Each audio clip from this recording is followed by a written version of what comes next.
అసెంబ్లీలో మాత్రం గౌరవించారు కాబట్టి ఈరోజు సంతకం పెట్టి పదవి కాపాడుకోవడానికే కేసీఆర్ వచ్చారని బీలైలే గారు మధ్యాహ్నమే ప్రెస్ మీట్ పెట్టారు ప్రభుత్వ విప్ గారు.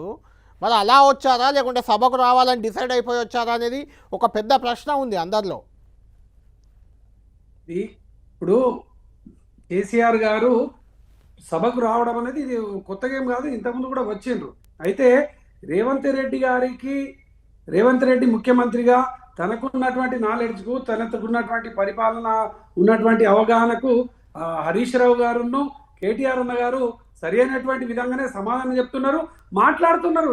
నీకు కేసీఆర్ అంతా 40 ఏళ్ళ అనుభవం, ఈ రేవంత్ రెడ్డికి సంబంధించిన పాలనకు సంబంధించిన అంత అనుభవం అవసరం లేదు. ఇప్పుడు ఈ కేసీఆర్ గారు, కేటీ రామన్న, హరీష్ అన్న సమాధానం దానికి ఏదైనా కూడా వాళ్ళు సరి అయినటువంటి సమాధానం చెప్తారు, మాట్లాడగలుగుతారు కదా.